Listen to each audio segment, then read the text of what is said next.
विद्यार्थी मित्रांनो, कसे आहात सगळेजण? 9वीची परीक्षा संपलेली आहे, मस्त मजा चालू आहे का? उन्हाळ्याची सुट्टी लागलेली आहे की 10वीचे क्लासेस ऑलरेडी चालू झालेले आहेत? ऑफकोर्स 10वीचे क्लासेस शाळेत आणि बाहेरच्या क्लासमध्ये सुद्धा चालू झाले असतील. पण कन्फ्युजन आहे का? बोर्ड म्हणजे नक्की काय? बोर्डाचा अभ्यास कसा करायचा आहे? बोर्डासाठी नक्की काय काय करायला लागतं? किती वेळ अभ्यास केला पाहिजे? खूप सारे प्रश्न मनात आहेत, प्रश्नांची उत्तरं मिळत नाहीत, कन्फ्युजन आहे. डोंट वरी, तुमची कल्याणी टीचर आहे तुमच्यासोबत. हे आहे आपलं कल्याणी अकॅडमीचं यूट्यूब चॅनल. याच्यावरती आपण काय करणार आहोत माहिती आहे का? हा एप्रिलपासूनचा आपला जर्नी चालू होणार आहे 2027च्या मार्च महिन्यापर्यंत. का बरं? कारण तुमची या वर्षीची जी बोर्डाची परीक्षा असेल ती मार्च 2027ला संपते. तर तोपर्यंत आपण सोबत असणार आहोत. यामध्ये तुम्हाला काय मिळेल? कम्प्लीट गायडन्स, म्हणजे maths, science, English, Marathi, Hindi, Sanskrit, कुठलाही विषय असू देत, अगदी सोशल सायन्स सुद्धा, सगळ्याचा अभ्यास कसा करायचा आहे, आपला दिवस कसा प्लॅन करायचा आहे, कुठल्या महिन्यात कितपत अभ्यास झाला पाहिजे, कुठल्या टेस्ट लावल्या पाहिजेत, PYQचं ॲनालिसिस कसं करायचं आहे, प्रिव्हियस इयर क्वेश्चन पेपरचा रेफरन्स घेऊन अभ्यास कसा करायचा आहे, हे सर्व काही आपण सगळा गायडन्स या आपल्या यूट्यूब चॅनलवरती आपल्याला मिळणार आहे. ठीक आहे, तर सुरू करूयात. मी आहे कल्याणी टीचर आणि ही आहे आपली ब्रह्मास्त्र बॅच 2026-27. आजच्या व्हिडिओमध्ये आपण बघणार आहोत की क्लास 10 साठीचा अभ्यास कसा चालू करायचा आहे. ठीक आहे, तर पहिल्यांदा तुम्हाला काय करायचं आहे, कुठलीही गोष्ट करताना ती गोष्ट का करतोय हे माहीत असलं पाहिजे. तर ती गोष्ट काय आहे हे पण माहीत असलं पाहिजे. तर first of all, know your syllabus. तुमचा क्लास 10चा जो काही सिलेबस आहे तो पहिल्यांदा माहीत करून घ्या. आपल्याला विषय कुठले आहेत? मॅथ्समध्ये 2 आहेत, मॅथ्स 1 आणि मॅथ्स 2, त्याला आपण म्हणतो अल्जेब्रा आणि जॉमेट्री. सायन्स आपल्याला 2 आहेत, सायन्स 1 आणि सायन्स 2. त्यानंतर सोशल सायन्समध्ये आपल्याला हिस्ट्री आणि जॉग्राफी आहे, अलॉंग विथ पॉलिटिकल सायन्स. ठीक आहे, त्यानंतर आपल्याला 3 लँग्वेजेस असणार आहेत, मराठी, इंग्लिश कंपल्सरी आहेत, चेंज होऊ शकतो तुमचा हिंदी आणि संस्कृतमध्ये. ठीक आहे, तर हे सगळं सगळे विषय झाले. या सगळ्या विषयांची पुस्तकं तुम्हाला आत्तापर्यंत मिळाली असतील. काय करायचं आहे? फक्त 1 तास आज बसा, त्यानंतर कुठलंही एक पुस्तक घ्या, 1 बाय 1, त्याचं इंडेक्स पेज ओपन करा आणि त्याचे चॅप्टर्स वाचून काढा. फक्त इंडेक्स पेजमध्ये चॅप्टर्स वाचून काढायचे आहेत. जसं की तुम्ही जर मॅथ्समध्ये बघितलात तर तुमचा मॅथ्स आहे मॅथ्स 1 आणि मॅथ्स 2. तर याचे चॅप्टर्स किती आहेत बघा, 1 2 3 4 5 6. ठीक आहे, याच्यामध्ये सिमिलॅरिटी कुठं मिळते का बघा, यातलं तुम्ही पूर्वी याचा अभ्यास कुठला केलेला आहे का बघा. असं सगळ्या विषयांसाठी करायचं आहे. Knowing your syllabus is must thing. कारण अख्खं पुस्तक ज्यावेळी तुम्हाला वाचायचं आहे हे वर्षभर तुम्हाला लक्षात ठेवायचं आहे. आत्ता फक्त आपला काय चालू आहे? एप्रिल महिना चालू आहे. एप्रिलचे 15 दिवस, त्यानंतर मे, जून, जुलै, ऑगस्ट, सप्टेंबर, ऑक्टोबर, नोव्हेंबर, डिसेंबर, जानेवारी, फेब्रुवारी आणि मार्च. तुम्ही आज जो अभ्यास करणार आहे तो तुम्हाला 11 महिन्यानंतर सुद्धा लक्षात राहिला पाहिजे. आतापर्यंत सवय कशी होती? सेमिस्टर पद्धत होती, 6माही परीक्षा असायची, एव्हरी सेमिस्टर आपण एक्झाम देत होतो, 6 महिन्यांसाठी अभ्यास करत होतो. पण आता बोर्डाचं वर्ष आहे, पूर्ण वर्षाचा अभ्यास आपल्याला एकत्र करायचा आहे. याच्यासाठी सगळ्यात इम्पॉर्टंट आहे तुमचा सिलेबस. हा जो सिलेबस आहे तुम्हाला तोंडपाठ असला पाहिजे.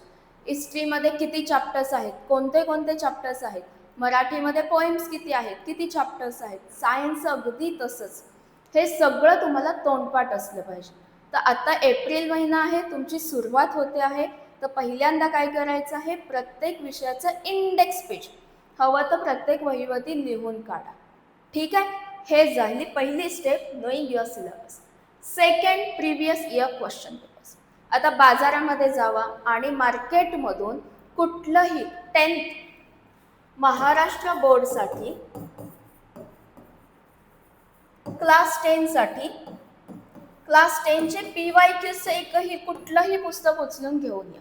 प्रिव्हियस इयर क्वेश्चन ज्याच्यामध्ये सगळे 10 वर्षाचे 15 वर्षाचे ज्याच्यामध्ये कव्हर केलेले असतील ते पुस्तक उचलून घरी घेऊन या. आत्ता एप्रिलमध्येच पुढच्या जानेवारीत जातो, डिसेंबरमध्ये जातो, अभ्यास झाल्यानंतर जातो नाही. आत्ता जिथं सुरुवात करत आहात तिथंच. प्रिव्हियस इयर क्वेश्चनचं महत्त्व काय आहे हे पेपर्स चालल्यानंतर तुम्हाला लक्षात येतं की कुठल्या प्रकारचे प्रश्न कसे विचारले जातात. हा, पुढे गेल्यानंतर आपण चॅप्टर वाईज PYQ अनालिसिस सुद्धा करणार आहोत. पण आत्ता तुम्हाला बोर्डाची लँग्वेज कळाली पाहिजे. हे दुसऱ्या कुठल्या टेस्ट सिरीजमधून तुम्हाला कळत नाही. तर ते हे बोर्डाचं जे रेफरन्स आहेत प्रिव्हियस इयर क्वेश्चन, पूर्वीचे झालेले क्वेश्चन पेपर जे आहेत याच्यामधूनच ही लँग्वेज आपल्याला कळते. यामध्ये लक्षात येतं की कुठले प्रश्न कसे विचारलेले जातात, कसा पॅटर्न आहे, किती मार्कांचा पेपर आहे, किती तास बसायचं आहे, हे सगळं तुम्हाला याच्यातून कव्हर होईल. तर आजच जाऊन तुम्ही पहिल्यांदा काय करायचं आहे, प्रिव्हियस इयर क्वेश्चन पेपरचं एक बुक घ्या, त्याचं ॲनालिसिस करायला चालू करा. त्यानंतर नेक्स्ट स्टेप आहे प्लॅन युअर स्टडी. तुम्ही अभ्यास कुठं करणार आहात, कसा करणार आहात, कोणासोबत करणार आहात, किती वेळ करणार आहात, हे सगळं महत्त्वाचं आहे. हे बघा, एका रात्रीत कुठलंही सक्सेस मिळत नाही. मी एक्झामच्या आधी 8 दिवस अभ्यास करतो आणि सक्सेसफुल होतो असं जर तुम्ही म्हणत असाल तर पॉसिबल नाही. सिलेबस किती आहे, चॅप्टर्स किती आहेत, तुम्हाला काय काय लक्षात ठेवायचं आहे, मॅक्सिमम रिव्हिजन तुमच्या झाल्या पाहिजे, बरोबर आहे की नाही. याच्यासाठी तुम्हाला तुमचा स्टडी कम्प्लीट प्लॅन करायला लागेल. मी अभ्यासाला कुठं बसणार, एक तुमची जागा फिक्स असली पाहिजे, इथं तर इथंच. जर सोयी नसतील तर इट्स ओके, पण जर असेल, एका जागी बसल्यामुळं काय होतं, तुमचं कॉन्सन्ट्रेशन वाढतं, फोकस वाढतं. ठीक आहे. त्यामुळे अभ्यास मी कुठं करणार, ते किती तास करणार, कोणासोबत करणार, हे सगळं महत्त्वाचं आहे. तर हा जो तुमचा स्टडी आहे तो कम्प्लीट प्लॅन करा. ऑलराईट. नेक्स्ट आहे टाईम मॅनेजमेंट. आता बघा, मी तुम्हाला मगाशी सब्जेक्टची नावं सांगितली. तुम्हाला लँग्वेजचे 3 सब्जेक्ट आहेत, लँग्वेज 1, लँग्वेज 2, लँग्वेज 3. ठीक आहे. मॅथ्स 1 आहे, मॅथ्स 2 आहे, त्यानंतर सायन्स 1 आहे, सायन्स 2 आहे, त्यानंतर हिस्ट्री आहे, जॉग्रफी आहे. किती सब्जेक्ट झाले, 1 2 3 4 5 6 7 8 आणि 9. टोटल 9 सब्जेक्ट झाले, बरोबर आहे.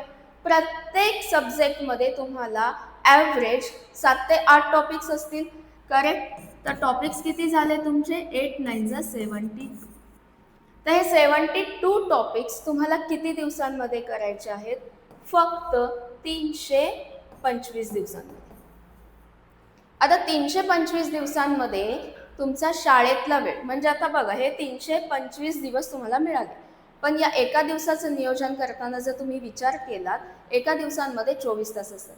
त्यातले तुमचे 7 ते 8 तास तुमचे स्कूल आणि ट्युशनमध्ये जातील, 10 तास. त्यानंतर झोप झाली तुमची 7 तास, 17 तास गेले. त्यानंतर तुम्हाला खेळायचा 1 तास झाला, 18 तास गेले. त्यानंतर राहिले किती, आता तुमच्याकडे 6 तास राहिले. 6 तासांमध्ये एक 3 तास तुमचं जेवण, खाणं, राहणं हे सगळं झालं. राहिले आता तुमच्याकडे किती, मोजून 3 तास. या 3 तासामध्ये पण तुम्हाला मोबाईल बघायचा आहे, पिक्चर बघायचा आहे, एखादी सिरीज बघायची आहे, एखाद्या मित्राकडे जायचं आहे, आज कोणाचा बड्डे आला, तर राहिले तुमच्याकडे दादांनो किती, मोजून 2 तास. मोजून 2 तास म्हणजे अराउंड 600 तास तुमच्याकडे मिळतात. हे पण जर तुम्ही डेली 2 तासाचा अभ्यास केला तरच. ॲव्हरेज फक्त तुमच्याकडे आता 600 तास आहेत. 600 तास तुम्हाला सेल्फ स्टडी करायचं आहे, तुमचा अभ्यास करायचा आहे. मला सांगा, या 600 तासांमध्ये टॉपिक्स किती करायचे आहेत, 72.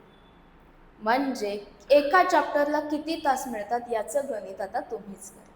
त्यामुळे वेळ खूप महत्त्वाची आहे. तुम्हाला जर वाटत असेल अजून 1 वर्ष आहे, 11 महिने आहेत, मी नंतर जाऊन करतो, तर असं नाही. वेळ खूप कमी आहे, वेळ खूप कमी आहे. त्यामुळे या वेळेचा उपयोग तुम्हाला करायचा आहे.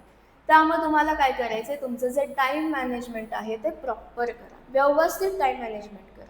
क्लासला किती वेळ जायचं आहे, यूट्यूबवरती व्हिडिओज किती वेळ बघायचे आहेत, शाळेला किती वेळ, शाळेचं तर प्रॉब्लेमच नाही, शाळा आहे तुमची, त्यानंतर बाकीच्या गोष्टींसाठी किती वेळ द्यायचा आहे, हे सगळं तुम्ही व्यवस्थित प्लॅन करा. तुमचं 10 महिन्याचं 11 महिन्याचं टाईम टेबल तयार असलं पाहिजे. मी नाही म्हणत आहे की दिवसाच्या मिनिट आणि मिनिटचं तुम्ही नियोजन करा, पण ॲव्हरेज तुम्हाला ढोबळ मनानं माहीत असलं पाहिजे. एप्रिल मे महिन्यामध्ये मी कुठले टॉपिक्स कवर करणार आहे, मी रिव्हिजन कधी चालू करणार आहे, मी पेपर लिहायला कधी चालू करणार आहे, मी मॉक टेस्ट कधी देणार आहे, हे सगळं तुमचं प्लॅन असलं पाहिजे at the end of April. At the end of April time खूप इम्पॉर्टंट आहे. त्यानंतर आहे गोल सेटिंग. सिलेबस माहीत करून झाला, पेपरची डेप्थ माहीत झाली, टाईम मॅनेजमेंट करून झालं, पण आता महत्त्वाचं काय आहे, गोल सेटिंग. ज्यावेळी तुम्हाला माहीत असतं तुम्हाला कुठल्या दिशेनं जायचं आहे, तुम्हाला एफर्ट्स घ्यायला सोपं जातं. ज्या गावाला जायचं आहे त्या गावाचीच जर आपण गाडी पकडली, त्या गावचाच जर रस्ता पकडला, तर आपण कमी वेळेत कमी मेहनतीमध्ये जाऊ शकतो, पोहोचू शकतो. बरोबर आहे. तसं जर तुमचं गोल, तुमचं टार्गेट तुमच्या पुढं असेल, तुमचं निश्चित असेल, तर केलेली मेहनतीचं फळ चांगलं मिळतं. समजा आता जर तुमचे 9th स्टँडर्डला 80-85% आले असते, तर तुमचं टार्गेट काय आहे, मला क्लास 10thमध्ये 95%पेक्षा जास्त मार्क्स मिळवायचे आहेत. ॲव्हरेज जर असेल 50 ते 60% आले, तर माझं टार्गेट आहे मला 80% मिळवायचं आहे. जे काही तुमचं गोल आहे, कॉम्पिटिशन तुमचं स्वतःसोबत आहे, दुसऱ्या कोणासोबतही नाही. तुम्हाला तुमच्यात इम्प्रूव्हमेंट करायचे आहे, बरोबर आहे की नाही. तर हे जे टार्गेट आहे, मला 85% मार्क्स मिळवायचे आहेत, मला 95% मार्क्स मिळवायचे आहेत, मला ह्या विषयात आउट ऑफ मार्क्स मिळवायचे आहेत, मला चांगल्या कॉलेजला, 10वीचे मार्क्स कुठे उपयोगी येतात, चांगल्या कॉलेजला ॲडमिशन घेण्यासाठी, बरोबर आहे की नाही. तर तुमचं हे जे गोल सेटिंग आहे ते इम्पॉर्टंट आहे आणि ते फिक्स करायचं आहे. आणि जे काही तुम्ही गोल फिक्स आज करत आहात, ते जिथं तुम्ही अभ्यासाला बसणार आहे त्या अभ्यासाच्या जागी तिथं मोठ्या अक्षरात लिहून ठेवा. ठीक आहे. मॅनिफेस्टिंग इज रियालिटी हे ज्यावेळी तुमच्या डोळ्याच्या समोर कायम राहील, हा कागद हे गोल आहे, ते तुम्हाला प्रत्येक वेळी आठवण करत देत जाईल की आता मला मोबाईल खाली ठेवायचा आणि अभ्यास करायचा आहे. तर गोल सेटिंग खूप जास्त इथं इम्पॉर्टंट आहे. त्यानंतर आहे तो माइंडसेट. समजा तुम्ही प्रचंड मेहनत केली, पण तुमचं माइंडसेटच पॉझिटिव्ह नाही, मी हे करूच शकत नाही, असं जर तुमच्या मनात कायम भावना असेल, तर तुम्ही सक्सेसफुल व्हाल का? डेफिनेटली नाही. टॉपर आणि ॲव्हरेज स्टुडंटमध्ये काय फरक असतो? टॉपर आहेत हे त्यांचं पॉझिटिव्ह माइंडसेट असतं. भले त्यांना एखादी गोष्ट येत नसेल, पण ते कायम म्हणत असतात की नाही, भले मला नाही येत ना, पण मी प्रयत्न करतो आणि मेहनतीने ही गोष्ट करून दाखवतो. पण जर तुमचं निगेटिव्ह माइंडसेट असेल तर काय होतं की तुम्ही ती गोष्ट सुरुवातीलाच सोडून देता, मला जमतच नाही, हे करून मी करूच शकत नाही, अशी भावना कधी सुद्धा ठेवू नका. माइंडसेट हा नेहमी तुमचा पॉझिटिव्हच असला पाहिजे. मी करू शकतो, भले वेळ लागेल पण मी करणारच आहे. त्यानंतर इम्पॉर्टंट आहे right strategy and right guidance. इथं आपण थोडंसं थांबूयात आणि वेळ देऊन बोलूयात. मला सांगा, क्लासमध्ये ज्यावेळी 100 मुलं असतात किंवा 50 मुलं, जे काही मुलं आहेत, या प्रत्येक मुलांचं स्ट्रॅटेजी वेगवेगळी असली पाहिजे, बरोबर आहे. एका स्ट्रॅटेजीनं सगळी 100 मुलं सक्सेसफुल होणार आहेत का? डेफिनेटली नाही. प्रत्येकाचे स्ट्रेंथ्स वेगळे असतात, काही लोकांचे वीकनेस वेगळे असतात. तर ते तुम्हाला आधी माहीत झाले पाहिजे, तुमचे स्ट्रेंथ काय आहेत, वीकनेस काय आहेत, आणि याच्यानुसार तुमची स्ट्रॅटेजी ठरली गेली पाहिजे. जर तुम्ही ब्लाइंडली कुणालाही फॉलो करत असाल तर थांबा. त्यांनी जी स्ट्रॅटेजी दिलेली आहे, जे सांगितलेलं आहे, जे गायडन्स देत आहे, ते तुम्हाला सूट होत आहे का?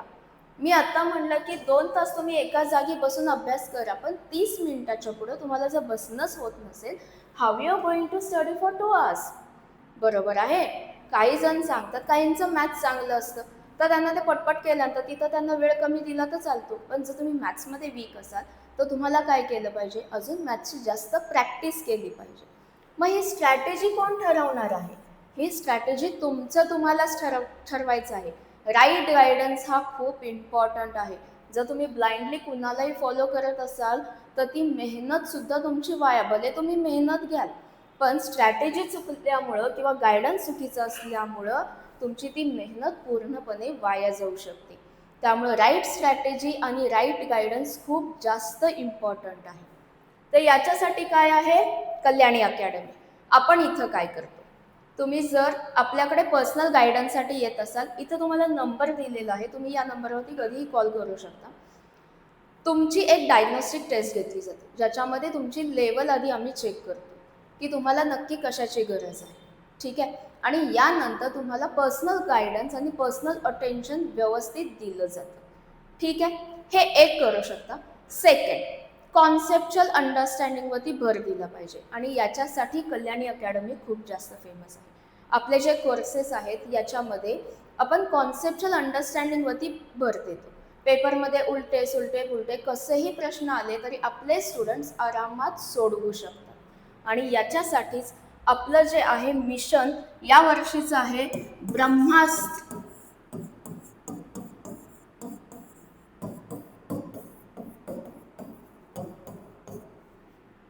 26-27. तर या ब्रह्मास्त्र सिरीजमध्ये आपण काय करणार आहोत, कम्प्लीट जो गायडन्स आहे तो तुम्हाला प्रोव्हाइड करणार आहोत. इथं आपण मॅथ्स शिकूच, सायन्स शिकूच, पण याच्याशिवाय एप्रिल महिन्यापासून अभ्यास करून 95% कसे मिळवायचे आहेत, वेळ कसा वाया नाही घालवायचा आहे, तुमचं टाईम मॅनेजमेंट कसं करायचं आहे, हे सगळं आपण सगळी स्ट्रॅटेजी या ब्रह्मास्त्र सिरीजमध्ये देणार आहोत. तर पुढचे स्ट्रॅटेजी व्हिडिओज सुद्धा नक्की बघा आणि हा व्हिडिओ कसा वाटला हे सुद्धा कमेंट सेक्शनमध्ये सांगा. धन्यवाद.